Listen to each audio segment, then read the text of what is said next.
Hello दोस्तों, today we are going to start refraction of light. आज का हमारा जो टॉपिक है वो है प्रकाश का अपवर्तन। तो चलिए देखते हैं कि ये प्रकाश का अपवर्तन क्या होता है। लेकिन इसको स्टार्ट करने से पहले हम लोग ये रिवाइज कर लें कि लाइट क्या होता है। लाइट को हमने पढ़ा है, light is a form of energy, प्रकाश ऊर्जा का एक रूप है। और in other words we can say, आप ये भी बोलते हो कि light is an electromagnetic wave, प्रकाश एक विद्युत चुंबकीय तरंग है जिसका तरंग दैर्ध्य परास 400 नैनोमीटर, जो वेवलेंथ रेंज है 400 नैनोमीटर टू 750 नैनोमीटर होता है। अब क्योंकि ये एक इलेक्ट्रोमैग्नेटिक वेव है, दैट्स वाई इसके प्रोपोगेशन के लिए मीडियम रिक्वायर्ड नहीं है। It can propagate through vacuum, यह वैक्यूम में से भी होके जा सकता है, that's why it is electromagnetic wave. Okay, तो लाइट एक इलेक्ट्रोमैग्नेटिक वेव है, मीडियम नहीं चाहिए। मीडियम के बारे में बहुत सारी बातें सुनी हैं, हम लोग यहाँ बात करेंगे ऑप्टिकल मीडियम की। ऑप्टिकल मीडियम क्या होता है, प्रकाशीय माध्यम क्या होता है। Optical medium is that medium through which light can propagate, जिस माध्यम में से होगा लाइट मीन्स प्रकाश आगे बढ़ सकता है, उस माध्यम में प्रोपोगेट हो सकता है या उस माध्यम से ट्रांसमिट हो सकता है, that medium is known as optical medium. अब ऑप्टिकल मीडियम को भी दो ग्रुप में क्लासीफाई किया, डिवाइड किया है। एक होता है होमोजीनियस ऑप्टिकल मीडियम और एक होता है heterogeneous optical medium. Homogeneous optical medium, the medium in which optical properties are same at all the points, अलग अलग पॉइंट पे या फिर हर एक पॉइंट पे ऑप्टिकल प्रॉपर्टीज सेम होंगी, उसको आप होमोजीनियस बोलोगे। और जहाँ पे ऑप्टिकल प्रॉपर्टी डिफर करेगा अलग अलग पॉइंट पे या अलग अलग रीजन में अलग अलग हो जाएगा, उसको आप बोलोगे हेटेरोजीनियस ऑप्टिकल मीडियम। तो जब आप रिफ्रैक्शन पढ़ोगे, रिफ्रैक्शन ऑफ लाइट, तो we will consider the homogeneous optical medium. हम लोग होमोजीनियस ऑप्टिकल मीडियम की ही बात करेंगे, जिसको कि हम लोग हिंदी में समांगीय माध्यम कहते हैं। ओके, तो आप देखते हैं कि रिफ्रैक्शन ऑफ लाइट क्या है। देखिए, जब light when light travels to a medium when light travel to a medium, जब प्रकाश एक माध्यम से गमन करता हुआ दूसरे माध्यम में प्रवेश करता है, when light travels from one medium and enters into another medium, when light travel through one medium and enters into another medium. तो चलो, ये रहा अपना एक मीडियम, इसको मैं ले लिया air, this is the first medium जिसको ले लिया एयर। और ये लाइट यहाँ से आ रहा है, तो हम लोग लाइट को एज रे हम लोग डिनोट कर रहे हैं। तो ये रहा लाइट रे, इसको बोलते हो आप इंसिडेंट रे। और यहाँ पे एक नॉर्मल ड्रॉ कर लेते हैं भाई, तो this is P Q is an incident ray, एक इंसिडेंट रे है। ये एयर है, इसको आप ग्लास ले लो या वाटर ले लो, चलो ग्लास ही ले लेते हैं, दिस इज ग्लास। तो जब लाइट एयर से ग्लास में एंटर करेगा, तो देखिए उसको जाना तो यहाँ से चाहिए था, अगर सब कुछ सही होता तो उसको जाना तो यहाँ से चाहिए था। लेकिन भाई ज़िंदगी में सब कुछ सही कहाँ होता है, जिसको चाहो वही बेवफा होता है। तो जब लाइट एयर से ग्लास में एंटर करेगा तो वो अपने पाथ से डेविएट हो जाएगा, वो अपने पाथ से डेविएट हो जाएगा। जाना तो यहाँ चाहिए था, जाना तो यहाँ चाहिए था, लेकिन वो जा यहाँ से रहा है, चलो इसको क्यूआ ले लिया।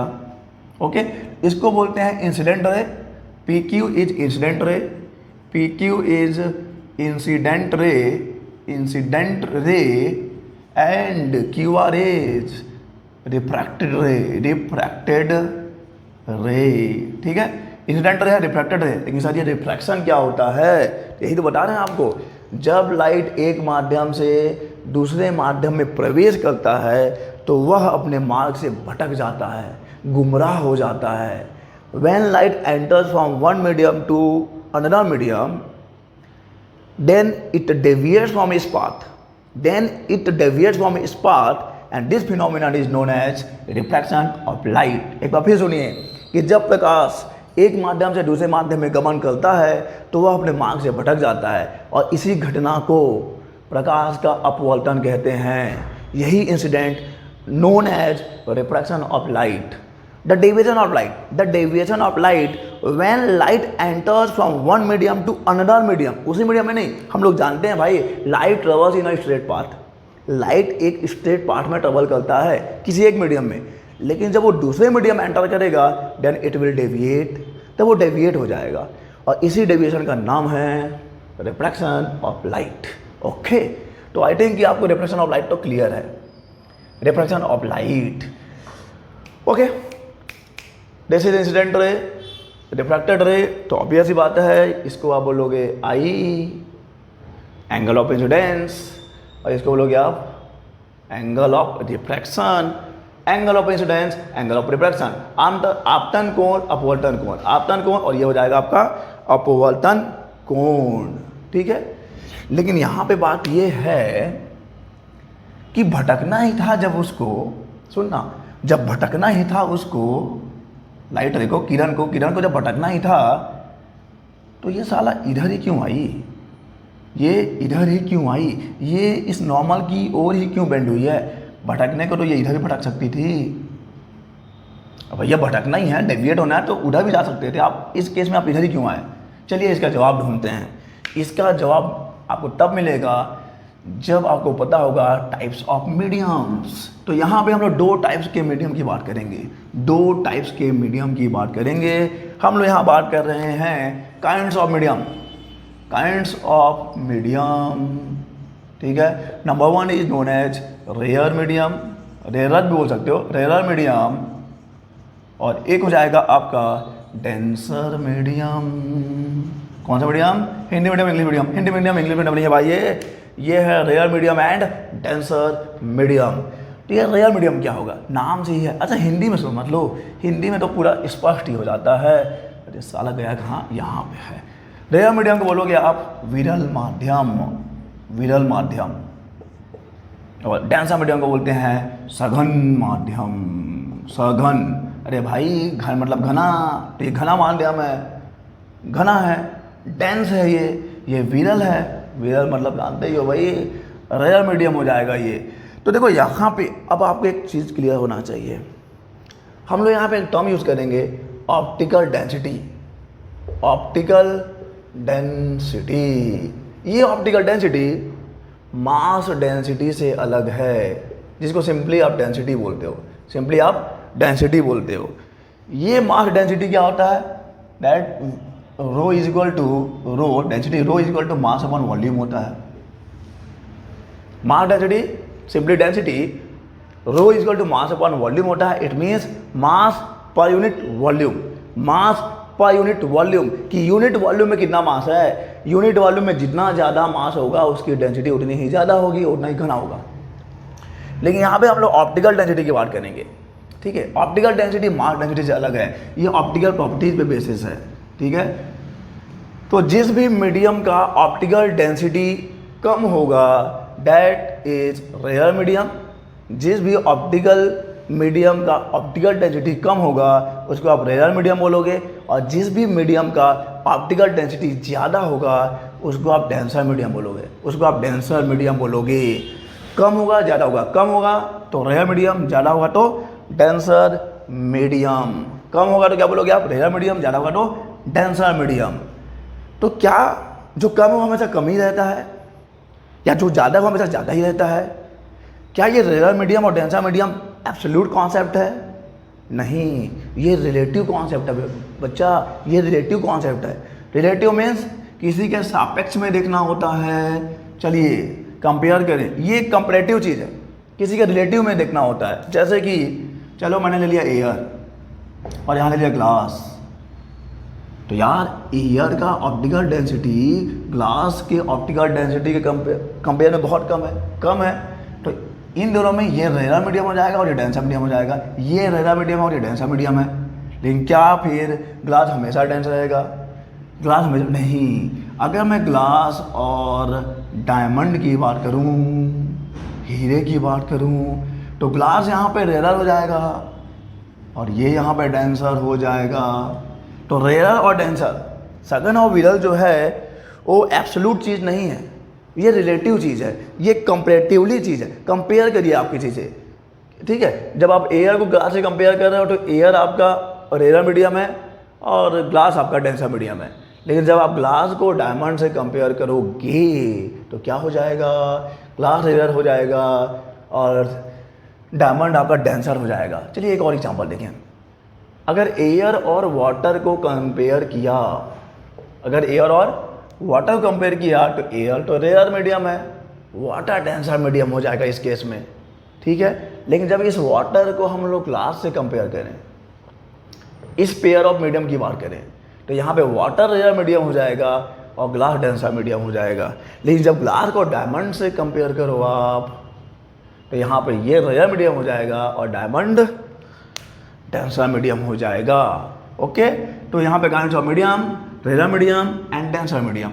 रेयर मीडियम जिसकी ऑप्टिकल डेंसिटी लो होती है और डेंसर मीडियम जिसकी ऑप्टिकल डेंसिटी ज़्यादा होती है। ये एक कंपैरेटिवली चीज़ है, ये एब्सोल्यूट नहीं होता, ये रिलेटिव चीज़ है, ठीक है। ओके, अब यहाँ पे हमको दो केस मिल जाएगा, अब हमको यहाँ पे दो केस मिल जाएगा, ठीक है। देखो दो केस क्या है, दो केस क्या है देखते हैं, दो केस क्या है। ये रहा एक इंटरफेस, इंटरफेस मीन्स इधर कोई और मीडियम है, इधर कोई और मीडियम है। यहाँ पे ले लिया एयर और यहाँ ले लिया ग्लास, ठीक है। और ये ड्रॉ कर दिया normal air glass, it means rare medium, this is rare medium and this is denser medium. तो यहाँ पे लाइट क्या है, यहाँ पे लाइट को मैं रेयर मीडियम से डेंसर मीडियम में जाने दे रहा हूँ। अपने मन का मालिक है भाई, किरण मेरी थोड़ी सुनेगी। चलिए यहाँ पे किरण जो है वो रेयर से डेंसर में जा रही है, भाई किरण का मन, तो यहाँ पे वो रेयर से डेंसर में जा रही है। तो यहाँ पे देखिए, when light enters from rare medium to denser medium, जब प्रकाश विरल माध्यम से सघन माध्यम में प्रवेश करता है तो याद रखिए वो अविलंब की ओर झुक जाता है।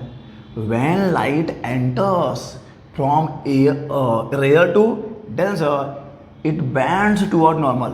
ये Mn है आपका नॉर्मल, ये P है, ये Q है, ये R है, ये I है और ये R है। तो इस केस में क्या होगा, R is less then I, R is less then I। जब प्रकाश विरल माध्यम से सघन माध्यम में प्रवेश करता है तो वह अविलंब की ओर झुक जाता है। सघन भाई धन है, धन, सब कोई धन की ओर झुकते हैं, तो ये क्या होगा, किरण भी धन की ओर झुक रही है, क्या गलत कर रही है भाई। तो bend toward the normal. When light enters from rare to denser medium, bends towards normal. जब प्रकाश सघन माध्यम से विरल माध्यम से सघन माध्यम में प्रवेश करता है तो अविलंब की ओर झुक जाता है। ये याद रखिए आप। सेकंड केस देखते हैं, सेकंड केस देखते हैं भाई, सेकंड केस। ये नॉर्मल रहा, चलो ये रहा मेरा ग्लास और ये रहा मेरा वाटर, ठीक है भाई। ये रहा आपका इंसिडेंट रे, नाम है PQ, ये आपका I हो जाएगा। याद रखिए ये यहाँ पर डेंसर मीडियम है, this is denser medium and this is rare medium, rare medium.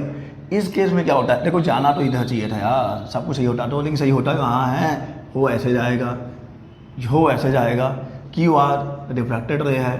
तो when the light enters from denser to rare medium, जब प्रकाश डेंसर से रेयर मीडियम में जाता है तो अविलंब यानी कि नॉर्मल से दूर हट जाएगा। जब प्रकाश सघन माध्यम से विरल माध्यम में प्रवेश करता है तो अविलंब से दूर हट जाता है। कथा सुना रहा हूँ भाई, हम कथा सुनाते श्री राम की, कथा सुनिए आप, क्या बोल रहे हैं आपको। जब प्रकाश सघन माध्यम से विरल माध्यम में जाता है तो अविलंब से दूर हट जाता है। When light enters from denser to rare medium, it bends away from the normal. It bends away from the normal. इस केस में R is greater than I होगा। ये दो चीज़ें आपको याद रखनी है, क्वेश्चन पूछ सकता है, पूछा भी गया है 2017 में, डायग्राम दे दिया था। कौन सा डायग्राम सही है बताओ। तो याद रखना है कि जब लाइट रेयर से डेंसर में जाएगा, रेयर से डेंसर में जाएगा तो नॉर्मल की ओर बेंड हो जाएगा। When light enter from rare to denser, वो नॉर्मल की ओर बेंड हो जाएगा। और जब लाइट डेंसर से रेयर में जाएगा तो नॉर्मल बोलेंगे, नॉर्मल से दूर हट जाएगा, नॉर्मल से दूर हट जाएगा। याद रखिए यह बात। चलिए ठीक है, ये तो बात हो गई रेयर मीडियम और डेंसर मीडियम की, ठीक है। बहुत अच्छे, बहुत अच्छे, बहुत सही। फॉरवर्ड ही किया होगा, मालूम है मेरे को। ठीक है, अच्छा किया, टाइम बचाओ टाइम बचाओ टाइम बचाओ। ओके चलिए अब देखते हैं लॉस ऑफ रिफ्रैक्शन। क्या देखेंगे? Laws of refraction, laws of refraction. Okay, तो यहाँ पे भी आपको दो लॉस मिलेंगे, two laws of refraction, two laws है यहाँ पे, laws of refractions are there, REFRACTI, spelling के बाद दिक्कत है भाई। Okay, two laws of refraction, number one, number two. Number one में कोई दिक्कत ही नहीं है। नंबर वन क्या होगा? नंबर वन क्या होगा? ये रहा आपका इंटरफेस, जो फर्स्ट मीडियम और सेकेंड मीडियम का जो इंटरफेस है, ये रहा नॉर्मल, ये रहा इंसिडेंट रे, ये रहा रिफ्रैक्टेड रे। तो जो लॉ ऑफ रिफ्लेक्शन में था वो यहाँ पे भी है, ठीक है। कैसे कैसे बोलेंगे?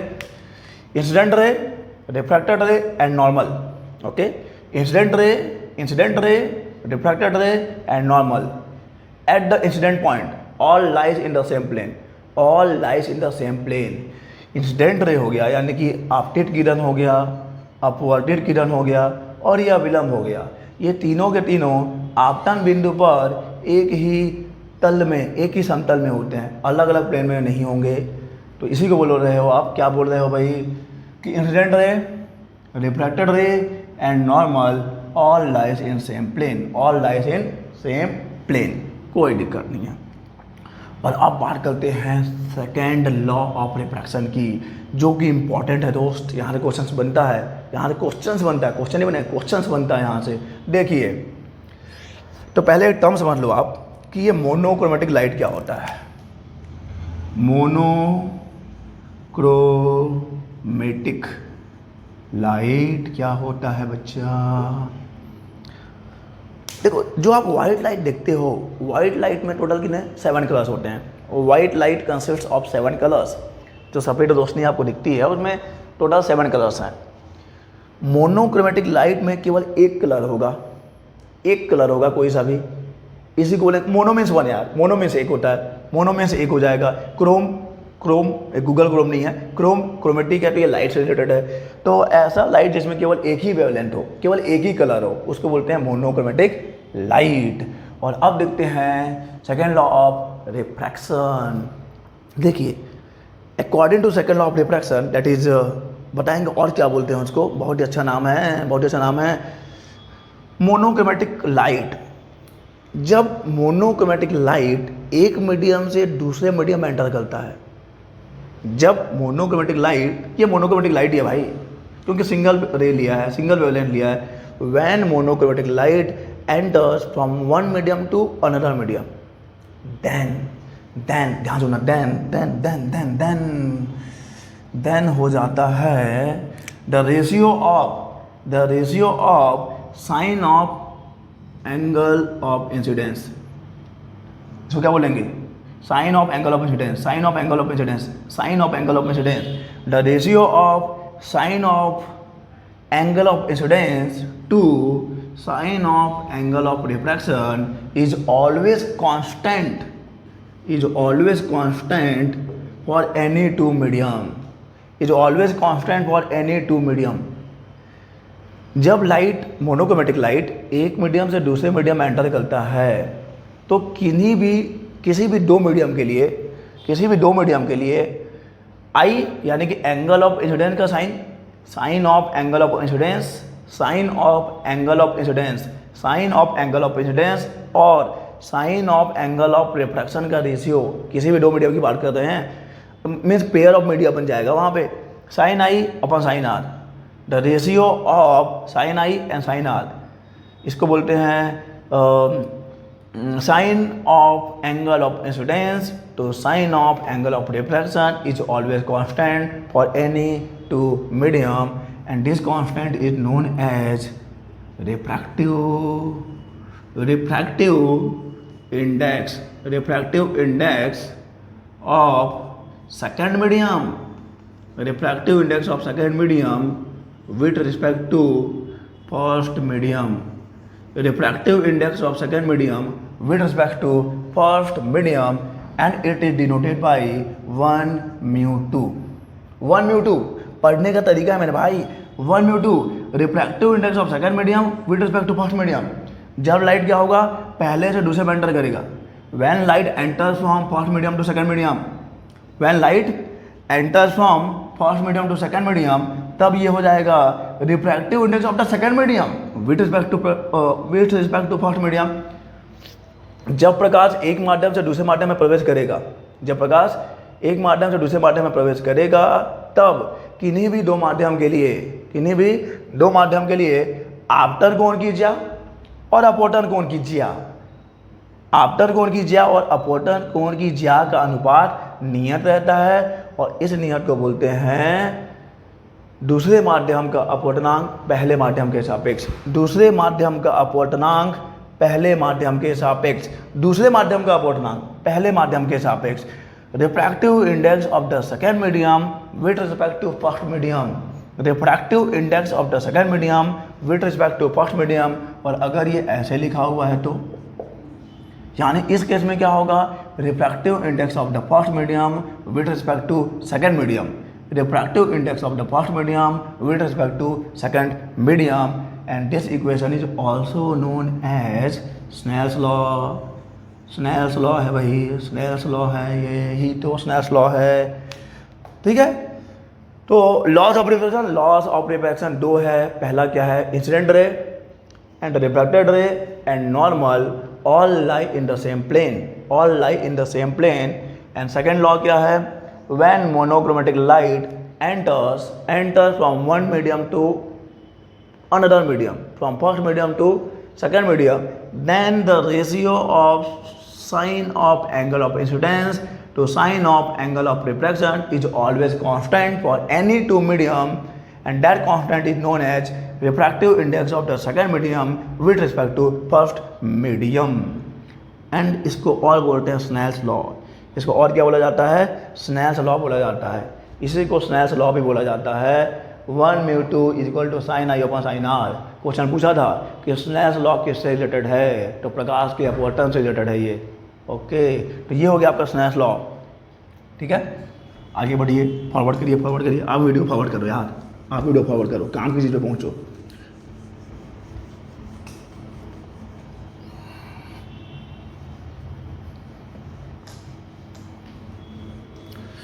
अब जरा इधर देखिए, रुक जाइए, यहीं रुक जाइए, थम जाइए, थम। रिफ्रैक्टिव इंडेक्स को जरा अच्छे से पढ़ लें, रिफ्रैक्टिव इंडेक्स को जरा अच्छे से पढ़ लें। देखिए रिफ्रैक्टिव इंडेक्स एक्चुअली में क्या है, ये तो बता दिया कि when light enters from one medium to another medium, then the ratio of sine of angle of incidence to sine of angle of refraction is always constant, and that constant is known as refractive index of the first medium, refractive index of the second medium with respect to first medium। लेकिन ये है क्या, ये है क्या?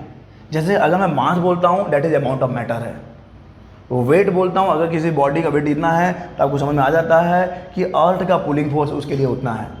तो ये क्या शो करता है, refractive index is the property of any medium, or we can say refractive index is the ability of any medium to bend the light।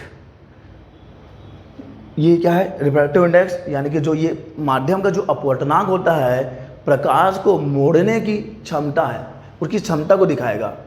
the bending ability of the medium, कि कोई भी medium light को कितना ज़्यादा band कर सकता है। जो लाइट मीडियम को जितना ज़्यादा बैंड करेगा उसका रिफ्रैक्टिव इंडेक्स उतना ही ज़्यादा होगा, और अगर रिफ्रैक्टिव इंडेक्स कम है यानी वो लाइट को कम बैंड करेगा। So refractive index is the ability of any medium to bend the light, the ability of any medium to bend the light is known as refractive index. Okay, types की बात कर लेते हैं दोस्त। Types की बात करें तो यहाँ पे दो टाइप्स मिल जाएगा। Number 1 is absolute refractive index, absolute refractive index, and second is relative refractive index. Absolute refractive index and relative refractive index. Okay, चलिए डिफाइन करें। एब्सोल्यूट रिफ्रैक्टिव इंडेक्स क्या होगा और रिलेटिव रिफ्रैक्टिव इंडेक्स क्या होगा? Absolute refractive index.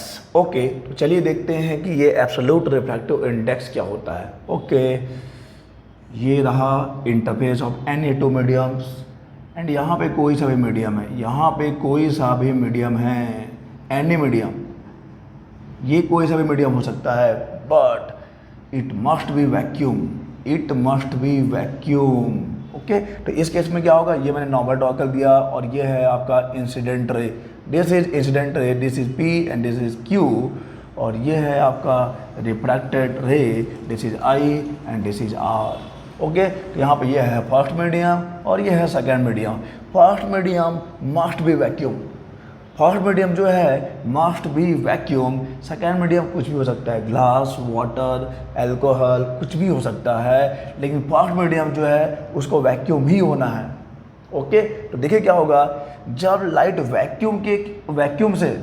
वैक्यूम से किसी भी अदर मीडियम में एंटर करता है, जब लाइट वैक्यूम से किसी भी अदर मीडियम में एंटर करेगा, उस केस में इस मीडियम का रिफ्रैक्टिव इंडेक्स वैक्यूम के रिस्पेक्ट में, इस मीडियम का रिफ्रैक्टिव इंडेक्स वैक्यूम के रिस्पेक्ट में, that will be the absolute refractive index of this medium.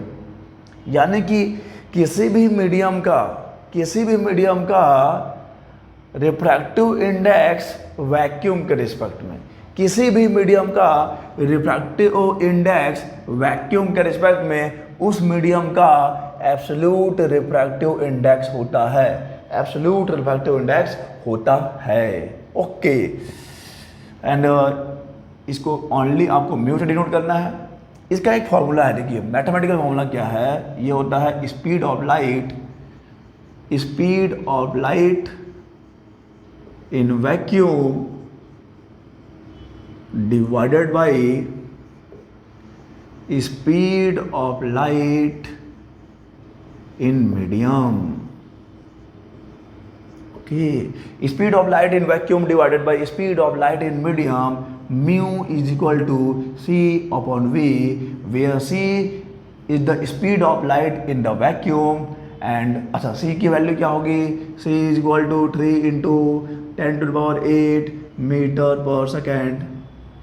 ये राउंड फिगर है, अगर एग्जैक्ट वैल्यू लिखोगे तो क्या 299,792,458 metre per second. Okay, so mu is equal to C upon V, absolute refractive index is equal to speed of light in vacuum divided by speed of light in medium। तो इसी medium का ये absolute refractive index होगा। Okay, it is clear? Now we are moving to refractive index, relative refractive index। देखते हैं अब ये relative refractive index क्या होगा। Relative refractive index. ओके, तो ये रहा अपना कोई सा भी दो मीडियम से, it is first medium, this is second medium. अभी अपने को नहीं पता ये रेयर है कि डेंसर है, चलो बता देते हैं। चलो मान लिया ये रेयर मीडियम है और ये डेंसर मीडियम है, ठीक है। अगर कंपेरेटिवली देखोगे तो ये रेयर है और ये डेंसर है, और ये आपका लाइटर आया, ऑब्वियस बात है डिपेंड हो जाएगा, ये आई है और ये आर है, this is P Q and this is R. Incident ray, refracted ray, angle of incidence, angle of refraction. Relative refractive index, when light ray travel from any one medium to the any other medium, जब light ray किसी भी एक medium से किसी भी दूसरे medium में enter करता है, तो इस दूसरे मीडियम का रिफ्रैक्टिव इंडेक्स इस पहले मीडियम के रिस्पेक्ट में, जब लाइट रे किसी मीडियम में ट्रेवल करता हुआ किसी अदर मीडियम में एंटर कर जाए, किसी भी अदर मीडियम में एंटर कर जाए, तो इस वाले जिसमें एंटर किया है उसका रिफ्रैक्टिव इंडेक्स इसके रिस्पेक्ट में जिसमें से एंटर किया है, इसको बोलेंगे refractive index of the second medium with respect to first medium. और इसको कैसे डिनोट करते हैं, इसको तो पता है ना, 1/2 refractive index of the second medium with respect to first medium. First medium जिसमें से लाइट होकर जा रहा था और सेकेंड मीडियम जिसमें एंटर किया है 1/2। अब देखो इसका फॉर्मूला क्या होता है, 1/2 इज इक्वल टू होता है μ2 अपॉन μ1। 1/2 इज इक्वल टू हो जाएगा μ2 upon μ1। Where mu two is the absolute refractive index of the second medium and mu one is the absolute refractive index of the first medium. Mu two second वाले का absolute refractive index है और mu one first वाले का absolute refractive index है, mu two upon mu one. अगर मान लो कि इस मीडियम में लाइट की वेलोसिटी v1 है, इस मीडियम में लाइट की वेलोसिटी v2 है, तो अभी एक प्रीवियस फॉर्मूला पढ़ा है, एब्सोल्यूट रिफ्रैक्टिव इंडेक्स क्या हो जाएगा, mu two is equal to हो जाएगा c upon v2 and mu one is equal to हो जाएगा c अपॉन v1 हो जाएगा। यहाँ पे वैल्यू रख देते हैं, यहाँ पे वैल्यू पुट करते हैं, देखो क्या मिलता है, c upon v2 c upon v1, ये और ये कैंसल, ये आ गया v1 अपॉन v2। अरे वाह क्या बात है, 1 mu two is equal to mu two upon mu one is equal to v1 upon v2। Okay okay, relative refractive index क्या हो जाएगा, speed of light in the first medium, speed of light in first medium divided by speed of light in second medium, speed of light in first medium divided by speed of light in second medium. Okay, तो ये है आपका relative refractive index. Cause of refraction, refraction का कारण क्या है, अपवर्तन का कारण क्या है, ये अपवर्तन होता क्यों है। कॉज ऑफ रिफ्रैक्शन, देखिए the speed of light is different in different medium. Light की जो स्पीड है, प्रकाश की जो चाल है, अलग अलग माध्यम में अलग अलग होती है और यही कारण है प्रकाश के अपवर्तन का। The speed of light is different in different mediums and that's the reason of refraction. अलग अलग मीडियम में लाइट की स्पीड का अलग अलग होना ही रिफ्रैक्शन का कॉज है, रिफ्रैक्शन का कारण है। ठीक है, अब देखिए यहाँ पे 2-3 केसेस बन जाते हैं। अभी प्रीवियसली डिस्कस किया था इसी लेक्चर में कि जब लाइट रे डेंसर से रेयर में जाएगा तो bending away from the normal, और जब लाइट रे रेयर से डेंसर में आएगा तो it will bend towards the normal. तो क्या ये केवल थ्योरी है कि इसका कोई मैथमेटिकल एविडेंस भी है अपने पास। हम लोग इसको मैथमेटिकली यहाँ पे देखो वेरीफाई कर देते हैं कि जब लाइट रे डेंसर से रेयर में जाएगा तो नॉर्मल से दूर हटेगा, और जब लाइट रे रेयर से डेंसर में आएगा तो नॉर्मल की ओर बेंड होगा। देखो कैसे हम लोग वेरीफाई करें, कैसे प्रूव करेंगे। अभी एक फॉर्मूला डिराइव किया था, और फॉर्मूला क्या था जी, वो फॉर्मूला था 1 mu two. It means 1 mu two means refractive index of the second medium with respect to first medium.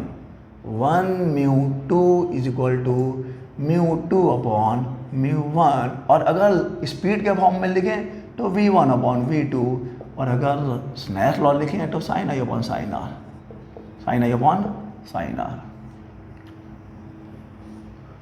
1 mu two is equal to mu two upon mu one, v1 upon v2, speed of light in first medium divided by speed of light in second medium, और ये तो sine I upon sine R है ही है। अब देखिए हम लोग यहाँ पर 3 केस, पहले तो 2 केस लेंगे और थर्ड केस ऑप्शनल है। पहले 2 केस की बात करते हैं। ये रहा अपना इंटरफेस, ये रहा नॉर्मल। मान लो इस केस में, इस केस में, पहले वाले केस में light is travelling from denser to rare medium. Light is travelling from denser to rare medium. Light जो है डेंसर से रेयर में आ रहा है, डेंसर से रेयर में आ रहा है। तो चलो ये मान लिया इंसिडेंट रे है, this is incident ray, this is incident रे, P Q is incident ray, this is angle of incidence. Okay, denser medium है, रेयर मीडियम है, ये डेंसर मीडियम और ये रेयर मीडियम है। अगर ये डेंसर मीडियम है, अच्छा let this is the first medium and this is the second medium, just for representation. मान लो ये फर्स्ट मीडियम या सेकंड मीडियम है। ओके, तो इसका रिफ्रैक्टिव इंडेक्स अपन म्यू1 ले लेते हैं, एब्सोल्यूट रिफ्रैक्टिव इंडेक्स, और इसका एब्सोल्यूट रिफ्रैक्टिव इंडेक्स अपन म्यू2 ले लेंगे। एब्सोल्यूट रिफ्रैक्टिव इंडेक्स म्यू1 है, इसका एब्सोल्यूट रिफ्रैक्टिव इंडेक्स म्यू2 होगा। और क्योंकि ये डेंसर मीडियम है और ये रेयर मीडियम है, तो ऑब्वियस ही बात है डेंसर मीडियम का रिफ्रैक्टिव इंडेक्स रेयर मीडियम के कंपेयर में ज़्यादा ही होता है। यानी कि ये केस कौन सा, ये केस है μ1 इज ग्रेटर देन μ2। लाइट जो है वो ज़्यादा रिफ्रैक्टिव इंडेक्स वाले मीडियम से कम रिफ्रैक्टिव इंडेक्स वाले मीडियम में एंटर हो रहा है। वेरी गुड, ठीक है, हो रहा है तो क्या होगा, यहाँ पे देखते हैं, इस फॉर्मूले में देखते हो। देखो आप स्पीड को भी ले सकते हो, मैंने यहाँ पर रिफ्रैक्टिव इंडेक्स को कंसिडर किया, आप स्पीड भी ले सकते हो। कैसे? अगर डेंसर मीडियम है, अगर ये डेंसर मीडियम है तो यहाँ पे लाइट की स्पीड क्या होगी, यहाँ पे लाइट की स्पीड कम होगी, और अगर ये रेयर मीडियम है तो यहाँ पे लाइट की स्पीड ज़्यादा होगी। मैंने क्या बोला है कि अगर ये डेंसर मीडियम है तो इसका ऑप्टिकल ये जो रिफ्रैक्टिव इंडेक्स थोड़ा ज़्यादा होगा, लेकिन यहाँ पे लाइट की स्पीड कम होगी। और अगर ये रेयर मीडियम है तो यहाँ पर रिफ्रैक्टिव इंडेक्स तो कम होगा लेकिन लाइट की स्पीड ज़्यादा होगी। सिंपली आप बोल सकते हो कि जो ये म्यू होता है ना, ये इनवर्सली प्रोपोर्शनल है वेलोसिटी के। Mu is inversely proportional to velocity of light. और अब ऐसा भी लिख सकते हो, कोई दिक्कत नहीं है, v is inversely proportional to mu. अगर म्यू ज़्यादा होगा तो स्पीड कम होगा, म्यू कम होगा तो स्पीड ज़्यादा होगा, यही बात है। तो यहाँ पे ये डेंसर से रेयर मीडियम में लाइट एंटर कर रहा है, यानी μ1 इज ग्रेटर देन है μ2, या फिर आप बोल सकते हो कि μ1 इज लेस देन है, sorry v1 is less then है v2। यहाँ पे स्पीड कम है, यहाँ पे स्पीड ज़्यादा है। अब देखिए अगर इस रिलेशन से हम लोग कुछ कंक्लूजन निकालें तो क्या मिलेगा हम लोग को, μ2 is less than μ2 is less than μ1 और v1 is less then v2। तो हम लोग इसको ले लेते हैं, μ2 इज लेस देन μ1 है अगर, तो μ2 अपॉन μ1 का जो रेशियो है that will be less than 1, that will be less than 1, क्योंकि भाई ऊपर वाला नंबर छोटा है, ऊपर वाला नंबर छोटा है, नीचे वाला नंबर बड़ा है, तो इसका जो फ्रैक्शन आएगा वो लेस देन 1 होगा, लेस देन 1 होगा, और ये इसके इक्वल है, यानी इसका फ्रैक्शन भी, इसका रेशियो भी लेस देन 1 होना चाहिए। Sine I upon sine R भी लेस देन 1 होगा। It means sine R is less sorry sine I is less than sine R, sine I is less than R, तो यहाँ से I is less than R, यानी R जो है वो आई से बड़ा होगा। सॉरी बड़ा करना है, ये जानना चाहिए था। ओके, तो अब समझ में आया कि जब लाइट रे डेंसर से रेयर मीडियम एंटर करता है तो नॉर्मल से दूर हट जाता है। ये रहा उसका mathematical evidence. By this formula हमने डिराइव कर लिया है कि जब लाइट रे डेंसर से रेयर में जाएगा तो नॉर्मल से दूर हट जाएगा। I is less then R और R is greater then I। This is the first case. Second case देखते हैं भाई, सेकेंड केस क्या है। ये रहा आपका फर्स्ट मीडियम, इस केस में ये रेयर मीडियम है, और ये रहा आपका सेकेंड मीडियम जो कि डेंसर मीडियम है। इसको क्या बोलोगे, light when light rays travel from rare to denser medium, when light rays travel from rare to denser medium. अगर ये रेयर है तो इसका जो μ1 है और ये जो μ2 है, कौन ज़्यादा कौन कम, μ1 रेयर है ना, तो μ1 इज लेस देन μ2। अरे डेंसर मीडियम की ऑप्टिकल डेंसिटी ज़्यादा होती है, ऑप्टिकल डेंसिटी ज़्यादा है तो रिफ्रैक्टिव इंडेक्स भी ज़्यादा होगा। तो डेंसर मीडियम का रिफ्रैक्टिव इंडेक्स ज़्यादा है, रेयर मीडियम का रिफ्रैक्टिव इंडेक्स कम है, μ1 इज लेस देन μ2। अगेन वही फॉर्मूला यूज़ करेंगे, μ2 इज ग्रेटर देन μ1 है ना, μ2 इज ग्रेटर देन μ1 है, इट मीन्स μ2 अपॉन μ1 का रेशियो तो 1 से बड़ा होगा भाई, 1 से बड़ा होगा, यानी इसका रेशियो भी 1 से बड़ा आना चाहिए। Sine I upon sine R is greater than 1, it means sine I is greater than sine R, it means I is greater than R, I is greater than R. अगर ये आई है तो आर को छोटा होना है, ये है आई और ये है आर। इट मीन्स कि जब लाइट रेयर से डेंसर मीडियम एंटर करेगा तो नॉर्मल की ओर बैंड हो जाएगा। ओके, ठीक है। अब देखो यहाँ पे थर्ड केस की बात करते हैं। अगर मान लो आई जीरो हो जाए मीन्स आई जीरो हो जाएगा। आई जीरो कैसे होगा यार, आई जीरो होगा मीन्स कि जब लाइट रे ऑब्लिकली नहीं परपेंडिकुलरली आ रहा हो, जब लाइट रे ऑब्लिकली नहीं आए परपेंडिकुलरली इंसिडेंट हो, तो यहाँ पे आई की वैल्यू जीरो हो गई। यहाँ पे यही है आपका इंसिडेंट है, तो रिफ्रैक्टेड रे किधर जाएगा। अगर ये इंसिडेंट रे है तो रिफ्रैक्टेड रे क्या होगा यार, फॉर्मूला से देख लेते हैं। अपने को पता है कि sine I upon sine R equal to mu होता है, बिल्कुल होता है। अब यहाँ पे देखिए आप, ये तो जीरो होगा नहीं, रिफ्रैक्टिव इंडेक्स जीरो नहीं होता, किसी भी मीडियम का रिफ्रैक्टिव इंडेक्स कांट भी जीरो, किसी भी मीडियम का रिफ्रैक्टिव इंडेक्स जीरो नहीं हो सकता, कुछ ना कुछ तो होगा। लेकिन यहाँ पे आई जीरो है, साइन आई जीरो है, साइन आई जीरो है, तो साइन आई हो गया जीरो, ठीक है, साइन आई हो गया जीरो, और यहाँ पे आपका साइन आर क्या हो जाएगा, क्या हो रहा है, नहीं, यहाँ तो काटना पड़ेगा, उसको काट देंगे, कोई दिक्कत नहीं, फिर गलती होगी, क्या मैं क्या बोल रहा हूँ भाई।